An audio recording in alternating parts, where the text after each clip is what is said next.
안녕하세요. 오랜만입니다. 제가 신문은 쭉 봤는데, 신문 본 거를 이렇게 공유할 좀 시간이 좀 나질 않았어요. 뭐부터 좀 최근에 있었던 일을 말씀드릴까요? 오늘 또 아주 좀 빅 이벤트가 하나 있는데, 뭐부터 얘기할까요? 이틀 전에, 이때 주민번호는 숨기고, 미술품 사업 계약서를 사인을 했어요. 여기 보면은 이렇게 돼 있어요. 두 사람이 저한테 이제 전시 공간하고 작업 공간을 10년 동안 제공을 하는 거예요. 이게 10년 계약서예요. 규모는 이제 뭐 전주 고속터미널 바로 옆에 한샘 인테리어라고 있는데 지금 아무튼 자세하게 말하기는 좀 그래요. 왜냐면은 그 건물을 완벽하게 소유한 게 아니기 때문에 그 제공하는 분이, 그래서 이제 어쨌건 이 계약서에는 뭐 그 건물이 아니더라도 무조건 전시 공간하고 작업 공간 200평, 전시 공간 200평 이 정도를 제공하는 조건으로만 제 그림 판매 금액의 4분의 1을 가져가는 건데, 순수익에. 그러니까 예를 들어서 제가 외부에 전시를 하더라도 제 그림이 그 건물에서 작업된 거라면은 그 외부에서 전시 판매된 거에 그 갤러리가 가져가고 또 제 수익이 있으면 제 수익의 25%를 또. 근데 저는 이렇게 심플하게 하는 게 좋거든요. 계약서를 어떤 경우 하지 말고 그냥 4분의 1을 주겠다 이렇게 딱 심플하게 하는 게 좋고, 10년 4분의 1 땡 그러고 딱 사인한 거예요. 단 제작 환경, 그림 제작 환경과 전시 환경을 잘 만들어줘라. 여기는 이제 고속터미널 바로 옆이기 때문에 찾아오기가 좋고요. 주차장이 700평이 넘어요. 그러니까 여기서 전시해도 돼요. 그러니까 2년 전에 전주 한문화 갤러리 전시할 때 제가 사람들을 초대 안 한 이유가 있어요. 차를 댈 데가 없어요. 그러니까 요즘에는 주차장이 없으면요, 커피숍 약속도 못 해요. 왜냐면 그 골목길에 주차하다가 한 2, 30분 가버려요. 그러면 사람을 어떻게 불러요? 사람 부르지도 못했어요. 제가 그 2년 전에 전시할 때. 주차장이 없으니까. 오픈식에 부를 수가 없어요. 근데 전주 사람들은 오죠. 왜냐면 이 사람들은 어디 주차해야 되는지 다 알고 있는 거예요. 늘 거기서 동네 사람들이니까. 근데 외지인들은요, 그 해당 건물에 주차장이 없으면은 굉장히 곤란해집니다.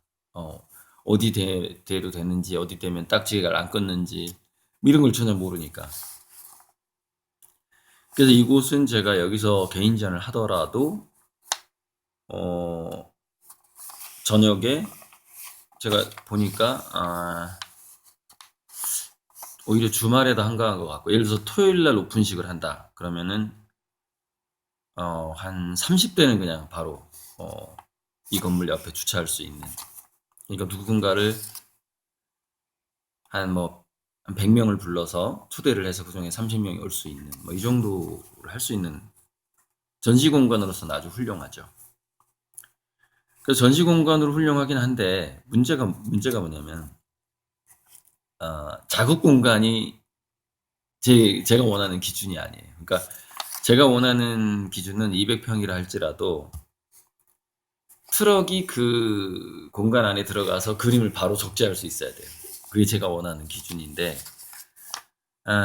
이제 건물이 워낙에 비싸니까 이제 지하 공간하고 5층 엘리베이터는 있어요. 근데 또 엘리베이터가 있으니까 엘리베이터 안에 들어가는 그림에 한정돼서 작업할 수밖에 없는 상황이 되는 거예요. 그러니까 여기서는 큰 그림을 할 수가 없죠.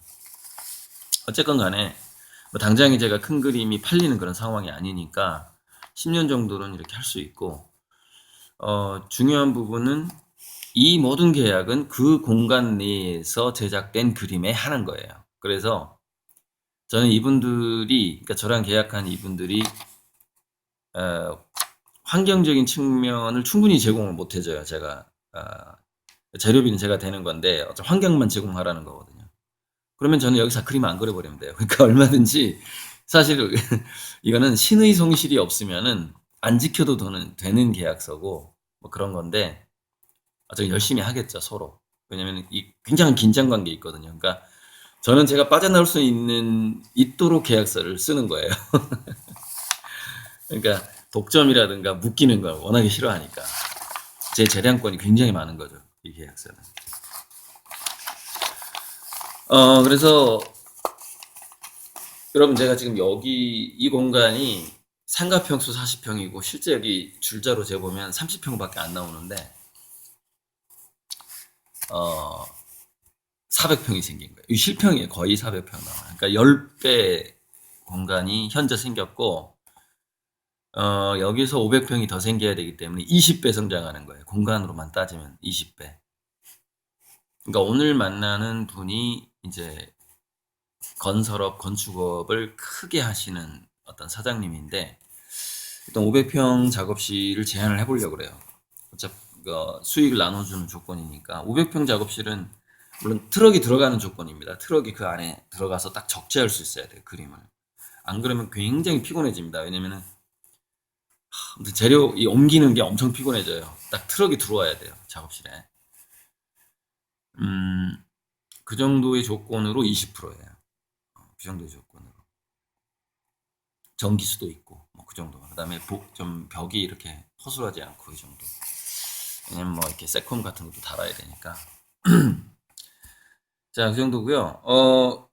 한 며칠 전에 그 국민연금공단 이사장님인 김성주 씨, 김성주를 네이버에 딱 치면은 여자 기업인이 나오고 그분은 저기 새누리당 쪽에 좀 일하다가 그만뒀죠. 또 김성주 남자 김성주가 나오는데 그분이 현재 이제 연금공단 이사장이고 예전에 이제 운동권 출신이고 제가 이제 뭐 서울대 선배고 음, 그분이 이제 내년 총선에 나와요. 아마 전주 어디 나올 것 같은데요. 근데 정말 재밌는 게 이제 에, 제가 이제 유길문 회장님을 처음 딱 봤을 때 되게 겸손하고 이 사람은 주변 사람들을 빛나게 해줄 만한 사람이구나. 그러니까, 그러니까 본인이 아주 어마어마한 영웅은 못 될지라도 주변 사람들을 키워줄 수 있는 분이다라는 느낌이 딱 왔어요. 보자마자. 그래서 이제 어, 그래서 딱 이렇게 그런 덕이 있으신 분으로 보입니다. 그러면서 이제 딱 칭찬을 해주고 뭐 그때는 제가 이제 그분이 후원회장이 되리라고 저는 생각도 못했고 그게 이제 첫 만남이었죠. 근데 그 유길명 회장님이랑 고등학교 친구고 연금공단 이사장님이 고등학교 친구고 맞아요. 굉장히 절친한 4인방 중에 한 명이래요. 그러니까 절친 4명 중에 한 명이래요. 그래서 이제 가맥집으로 부르니까 이제 온 거예요. 그 이사장님이 이제 와서 이제 그림 투자 얘기도 하고 뭐 그랬는데 결국에 이제 하나의 제 후원 그룹 내에 제 후원자 그룹 내에 이제 현직 국민연금 우리나라 최대 큰 손이잖아요. 우리나라 최대 큰 손의 이사장님이 제 후원자가 된 거죠. 그리고서 이제 문자를 주고받고 제가 예전에 공약집 짠 거라든가 문화예술 정책을 어떻게 할 것인가 뭐 이런 거를 이제 기획서를 좀 보내드리고 이메일을 보내드리고 나중에 알게 된 게 제가 이제 익산에 내려와서 어떤 개척교회를 좀 나갔는데 거기에 딱 신도가 딱 한 명 있더라고요. 그러니까 정하고 주몽이 엄마하고 그분하고 그러니까 신자가 3명이에요. 3명. 도저히 이건 헌금을 안 낼 수가 없어요. 안 내면 아무도 안 내니까. 그 친구는 헌금을 안 내는 상황이었던 것 같고 헌금 내는 사람이 저밖에 없었어요. 그래서 이제 이렇게 얘기하다가 이제 이 친구가 이제 그때 이제 갈등이 있었는데 이혼 상담을 해주고 결국 저는 이혼을 하는 게 좋겠다라고 얘기를 했고 그렇게 이제 이혼 이후에 이제 여러 가지 상황들을 이렇게 제가 조언을 해주고, 뭐, 어떻게 힘들 거다, 뭐. 저는 이제 살짝 언급하긴 했는데, 이제 이걸 언급하려고 하는 거예요. 뭐냐면은, 그 친구의 친형이 여기 전주 어디 시의원인데, 어, 저번 총선 때 김성주 그 이사장이 국회의원이 되도록 제1 행동대장이라는 거예요. 그러니까, 어, 뭐랄까, 아무튼, 그런 거 있잖아요. 그 지역구를 지키는 그 풀뿌리 아시죠? 뭐 예를 들어서 현수막도 다 달고 막 이런 어떤 행동대장, 있죠. 그거 막 총괄하는, 그러니까 국회의원 선거 때. 지역구 의원들이 그런 일을 하거든요. 근데 거기 김성주 씨의 제1 행동대장 시의원인 거예요. 제가 그 몇 년 전부터 그렇게 정말 난 그 사람이 누군지도 모르고 그냥 같은 교회 세 명의 신자로서 세 명 중에 한 명의 신자로서 이제 만나가지고 계속해서 인생 상담 해주고 뭐 이랬는데 김성주 이런 게 얘기해 보니까 그래서 자기 형이 거기 행동대장이라는 거예요. 그래갖고 이제 김성주 그분도 이제 제 후원자 그룹에 들어왔고 자기 이제 뭐 한 식구나 마찬가지네요. 이렇게 이제 이런 식으로 해서 전화 통화를 했었어요. 그러니까 이제 이런 저는 이제 이런 생각을 해봤는데 저의 그 두 가지 상이 있다면 이상 여기다 좀 메모를 해볼까요? 계약서에다가 저 사실 이런 계약서를 중요시 여기진 않거든요. 중요한 건 신의 성실. 자기가 말한 걸 지키고자 하는 그 말이 곧 법이어야 되는 이런 게 중요한 것이죠.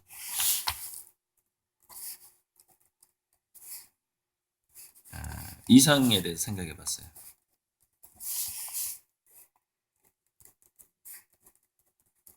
그러니까 제가 이제 유경문 회장님 같은 분을 만나고 후원자 그룹들이 생기고 그런 어떤 원동력?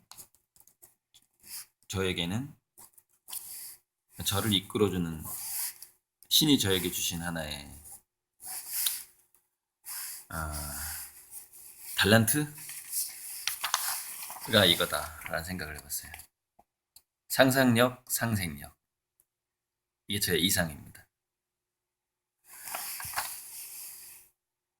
상상도 많이 해야 되고 상생도 많이 해야 되고. 국민연금 그 공단 이사장님 만나서 제가 그랬어요. 그분하고 진짜 말이 통하더라고. 뭐가 말이 통하냐면 제가요. 한국인으로서 그 국가의 세금을 가장 많이 내는 사람이 되겠다는 생각은 오래전부터 했었어요. 이건 뭐 과연 대학교 1학년 거의 한 30년 동안 했던 생각이고.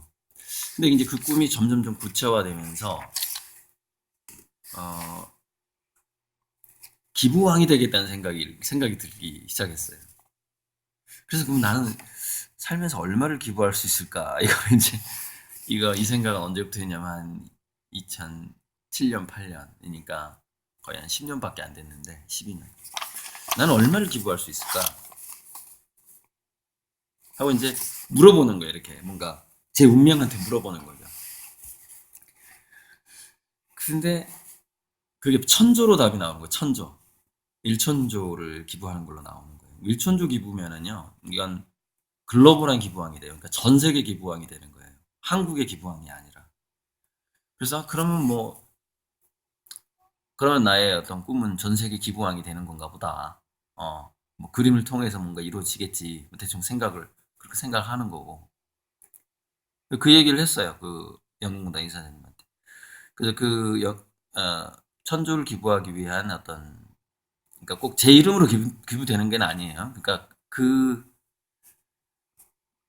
뭐냐면 기부했다고 자랑하는 그것도 그렇게 그다지 좋은 게 아니니까 이제 그걸 또 간접적으로 제가 하겠죠. 간접적으로. 그래서 이제 그런 일들을 하기 위해서는 최소 100조 정도를 운영하는 복지재단이 있어야 되지 않겠느냐.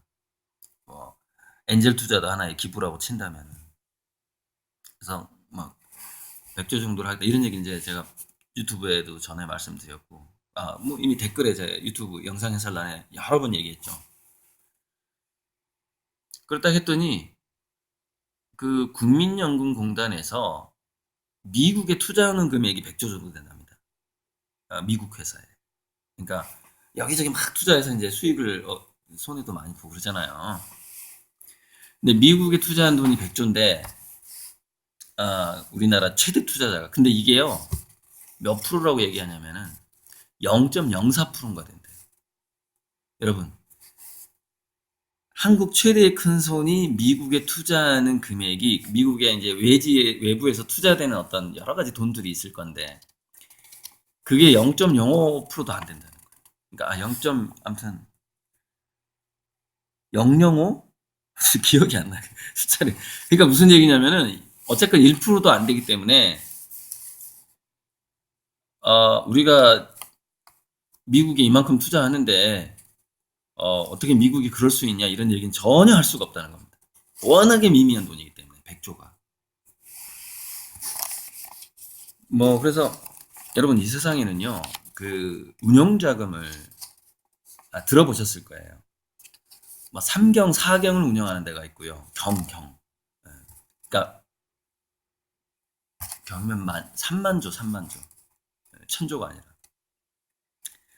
그리고 얼마 전에 그 신문에 나와서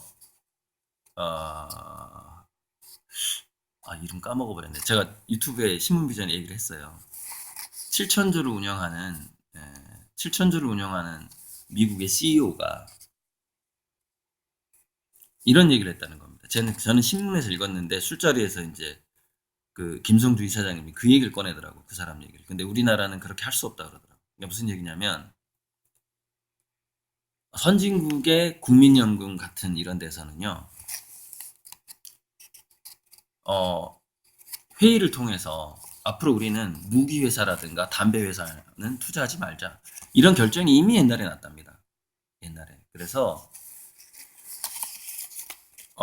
그 자금이 이 상생력에 도움이 되지 않는다면 그 돈이 상생하는 데 도움이 되지 않는다면 아예 투자를 안 하기 시작했대요.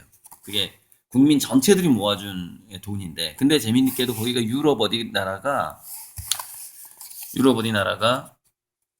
그 예를 들어 유럽의 어느 나라에 그 국민연금 같은 게 있는데 그 자산 운용을 하는데 그 자금을 가장 많이 모아준 기업이 담배 회사라요. 그 회사에서도.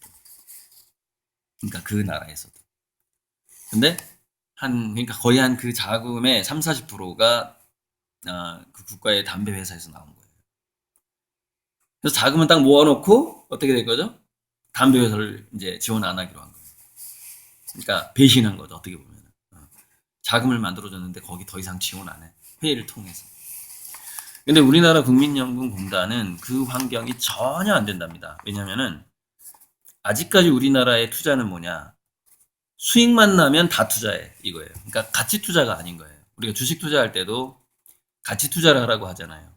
근데 한국 전체 국민연금의 그 운영하는 이사장님이 어떻게 할 수가 없어요. 이거는 그 이사회가 있고 이렇게 국민들의 요구를 따를 수밖에 없는 뭐 그런 거니까. 그래서 뭐 예를 들어서 부도덕한 기업이라 할지라도 돈 되면 투자해야 되는 거예요. 아직까지는 우리나라는 그런 상황이다. 그래서 그런 투자 말고 진정한 이 상생력과 상상력과 아이고 상상력과 상생력으로 운영되는 그런 어떤 그런 창조과력발전소라는 복지재단의 자금을 100조 정도를 형성하고 기부는 그 10배 정도인 1000조 정도를 할 수 있도록 스타트를 하겠다. 그래서 전 세계 기부왕이 될 것 같다. 아무래도 그렇게 이제 그 이사장님한테 얘기를 했는데 술자리 끝나고 다음 날 이제 문자가 제 목표에 감명받았습니다. 이렇게 문자가 오더라고요. 자, 이제 신문을 좀 해야 되는데 서울대 연구진들이 AI 영상 기업을 AI 영상 기업을 차려서 내년에 실리콘밸리에도 사무실을 열고 진출한다. 정말 반가운 소식이에요. 왜냐면은 이 서울대는 그래도 공부 잘하고 뭐 머리 좋은 사람들이 모이는 곳인데 생산성이 너무 떨어져가지고 뭘 이렇게 나라를 위해서 뭐 좀 이렇게 제대로 하는 게 없어가지고 정말 이제 부끄러운 그런 어떤 상황인데 지금 그래서 중국에서 약 5조 정도의 가치를 인정받는 센스타임이라는 인공지능 스타트업이 있어요. 그래서 그 센스타임하고 한번 경쟁을 해보겠다 이런 어떤 정말 유명호 대표네. 음, 이 성공을 할지 모르겠지만 아무튼 굉장히 반가운 어, 스누 아이랩 그리고 제가 AI가 이제 영상을 직접 분석하고 편집하는 시대가 온다 그랬잖아요. 그 시대로도 한 발 더 다가간 어떤 그 어떤 미래학적인 제가 말씀드렸던 그게 이제 점점 좀 현실화되는 지금 그런 상황이어서 좀 소개를 드립니다. 스누 아이랩 유명호 대표. 그래서 일단은 뭐냐면요, 이게 또 너무 길어지니까 신문을 틈틈이 읽은 건 되게 많아요. 이렇게 이걸 다 소개할 건데 이건 이제 다 할 수가 없고 짧게 짧게 이제 또 끊어서 해야 되고 지금 물감을 두껍게 바르고 선풍기를 계속 돌리고 있어요. 5월 5일 날 그림 4개를 전달해야 되는데 경주하고 청주에서 직접 그림을 가지러 와요. 그러니까 제가 이제 바빠지고 있다는 걸 알고 있기 때문에 이제 그림 구매자들이 배달해 주세요 안 하고 이제 택배 보내주세요 아니면 우리가 직접 가지러 가겠습니다 이렇게 이제 아주 어, 센스 있고 예의 바르신 그림 구매자들이십니다. 아무튼 진짜 뭐 경주에서 여기까지 오려면 진짜 3시간 반은 운전해야 될 텐데 5월 5일 날 오기로 해서 이제 좀 하고 있고요. 지금 이제 제가 조금 전에 이 계약서 뒷면에다가 이 계약서는요 오늘 이 상상력과 상생력 그것이 바로 제가 생각하는 하나의 이상이다. 음, 이 계약서를 오늘 만나는 분을 보여드릴 거예요. 그래서 제가 전 시장은 이렇게 확보를 했다. 혹시 500평 작업실을 제공하실 생각이 있느냐 이렇게 가는 거죠. 그러니까 뭐냐면은 예전에 정주영 그분이 우리는 거북선을 만든 민족이다 그러면서 배를 사라 그러면은 조선소를 지어서 배를 잘 만들어 주겠다 뭐 그 이야기 잘 아시죠? 약간 좀 뭐 그런 급은 아니지만 저도 주변에 이렇게 투자자들을 모아가면서 만들어가는 거죠. 이렇게 점점점 거대하게 지금 상황이 거대하게 만들어 가고 있는데 여러분 그 중동에 석유 기업이 있는데 거기에 중동 석유 기업의 하루 매출액이 1조 1,500억이 나온대요. 그럼 하루에 1조씩 버는 회사도 세상에 있습니다. 하루에 1조를 버는 회사가. 근데 그 회사에서 여기저기 투자를 하는 투자를 이제 투자처를 찾는 사람이 있어요. 근데 제 친구가 왜 지하자원 개발을 투자해주는 정말 국내 최초의 회사를 만드는 놈이 있잖아요. 박희원이라고. 그 친구한테 내가 한국에 좀 투자를 하고 싶은데 투자할 만한 회사 좀 추천해줘라 이런다는 거예요. 찾아봐도 찾기가 힘들대, 찾기가. 그러니까 그만큼 좀 한국의 상상력이 많이 고갈됐다. 물론 제가 지금까지 강의에서 여러 번 얘기했지만 한국의 상상력이 고갈된 이유는 일제시대도 있었고 여러 가지 이렇게 국민들의 그 교육하고 이런 것들을 막 무조건 뭐 세뇌시키는 이 뭐 사육 환경이야, 사육. 그냥 국민을 사육해. 이거를 교육 수준도 아니고요. 이제 이런 게 너무 오래됐어요. 그래서 한국의 상상력이 너무 고갈돼서 진짜 와 여기 투자하면 좋겠다 이걸 찾기가 너무 힘든 상황이 된 거예요. 그러니까 지금요 제가 그 전에 강남에 어떤 그 카페에서 했던 강의 중에 뒷풀이 중에 이 얘기를 한 적이 있어요.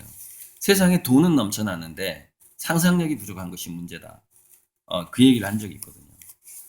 어, 사실 마찬가지입니다. 지금도요 돈을 투자하고 싶어하는 사람들은 세상에 너무 많습니다.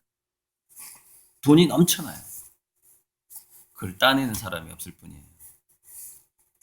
그래서 제가 어, 여기서 조금 더 올라가면은 친구한테 요구를 할 겁니다.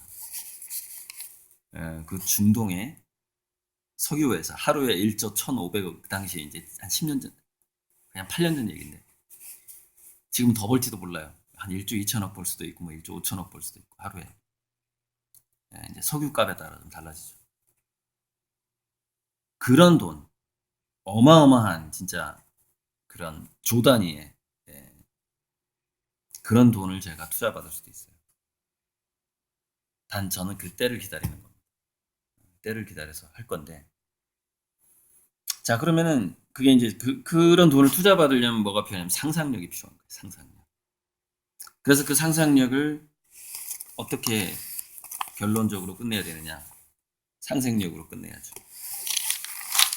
자, 그래서 이제 이 신문만 소개하고 좀 일단락 지어야 될 것 같은데 이원재라는 미래학자네요. 그러니까 랩 2050이니까 미래를 연구하는 뭐 주로 이제 뭐 주식 투자 연구할 수도 있고 근데 한 칼럼이 하나 올라왔어요. 토마 피케티가 21세기 자본이란 책에서 10% 부자가 1% 부자로 사회로 간다 이 얘기를 했단 말이죠. 저도 많이 얘기했죠. 10%. 그러니까 상류층 10%의 시대가 더 줄어드는 거예요. 그러니까 상류층 1%의 시대로 가는 거예요. 이게 엘리시움이에요, 엘리시움. 그러니까 극소수의 부자와 대다수의 빈자로 나뉘는 상태로 지금 현재 가고 있단 말이죠. 이 자본주의가. 그래서 지금 그게 심해지고 있는 게 이제 보이는 거예요. 보이고 있고 지금 가장 많이 성장하는 게 우리나라도 마찬가지입니다. 상위 1%의 수입이 가장 빠르게 성장하고 있어요. 상위 1%의 수입이. 10%는 그러니까 10%의 수익은 이렇게 성장하면 상위 1%의 수익은 이렇게 성장하고 있고 대다수 빈민 서민들은 수입이 줄어들고 있죠. 수입이 줄어들고 있고 그런 구조 그렇게 될 수밖에 없는 도구들이 너무 많아진 거예요. 도구들이 어떤 법 자체도 이제 그렇게 법도 하나의 도구죠. 그러니까 돈이 돈을 버는 어떤 그런 구조로 되어 있는 거죠. 현재. 자, 금융소득을 보면은요. 최상위 0.1%가 전체 수익의 30%를 가져가요. 0.1%가 30% 가져가요. 금융소득이. 지금은 더 심해지고 있겠죠. 잠시만요. 저기 커피를 데피다가 거의 태워버렸네요. 완전히 타기 전에 탄 냄새가 나서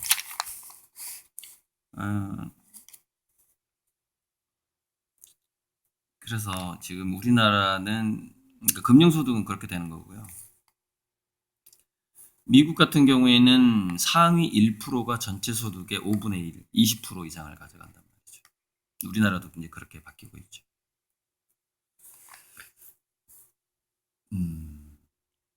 미국에서 CEO하고 보통 직장인의 월급 차이는 300배.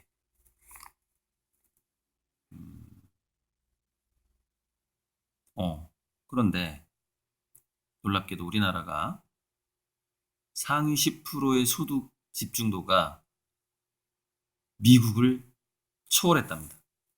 그러니까 격차 사회가 한국이 미국보다 심하다라는 것이죠. 상황이.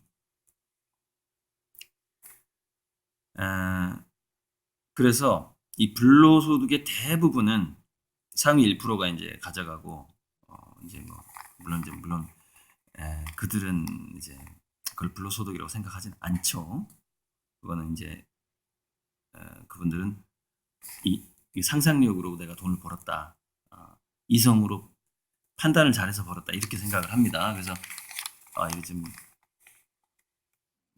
차이가 있어요. 서로 생각이. 1%의 사회, 0.1%, 0.01% 이런 식으로 점점점 더 위로 이렇게 부가 집중되는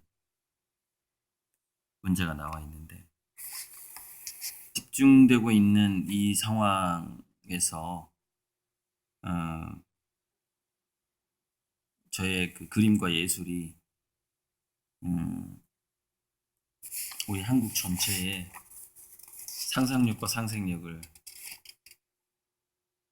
다시 한번 살려보는 그런 운명이 아닌가.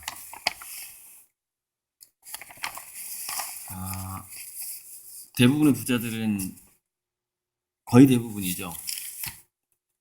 그러니까 돈을 어떻게 벌었든 부가 커지게 되면 명예와 교양을 쫓게 돼요. 그래서 교양이 있는 척 하고 싶어하는, 만약에 없더라도 있는 척 하고 싶어하는 거에 확 이렇게 넘어가게 되죠. 그래서 어떻게 되냐면은 역사상 가장 교양 있고 가장 돈이 많고 가장 교양 있는 사람의 취미가 뭐지? 라는 거에 관심을 갖게 됩니다. 돈이 많아지다 보면. 예상하시다시피 역사상 가장 돈이 많고 여유 시간도 많고 또 교양이 높은 사람일수록 미술품 취미에 빠져들 수밖에 없습니다. 그래서 미술품 가격은 그렇게 계속해서 올라가게 되는 거거든요. 바로 그 구조, 그 점을 전 예전부터 알고 있었고, 거기서 이런 제 삶의 어떤 계획들이 나오게 된 거죠. 뭐 무슨 말을 하는지 여러분 잘 아실 것 같고요. 제가 이제 한국의 상상력과 상생력을 해보겠다.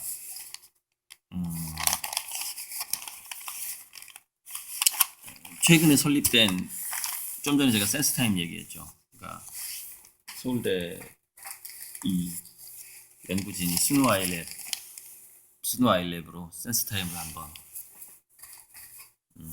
경쟁을 해보겠다라고 이제 포부를 밝혔고, 그러니까 100대 스타트업, 만들어진 지 얼마 안 된 100대 스타트업이 있는데 그 중에 1등이 현재 센스타임 5조의 가치를 인정받고 있고요. 100개 중에서 77개가 미국 거예요. 77개가. 1등은 중국 거, 센스타임이고. 이만큼 우리 한국의 상상력이 현재, 기술력이 떨어지는 게 아닙니다, 여러분. 상상력이 떨어지는 거예요. 한번 보세요. 여러 가지 후원이라든가 이런 게. 세계 100대 AI 스타트업, 한국은 없었다. 없어요. AI가 안 되면은 블록체인도 안 되고 빅데이터도 모으기 힘들고, 나중에 빅데이터를 모으고 분석하는 게 대부분 AI가 하게 될 거기 때문에 갈수록 이제 4차 산업혁명 이후에는 이제 힘들어질 텐데, 이렇게 뭐냐면은 참 한국의 상상력이 이렇게 떨어져 있어요. 많이 떨어져 있어요.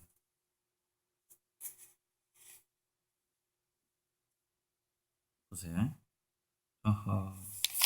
제가 그랬죠. 좀 전에 얘기했잖아요. 상류층으로 올라가게 되면은 자기가 교양이 있는 있어야만 하는 그런 상황들이 오거든요. 보시면 서초구 신세계 백화점 강남점에 9층에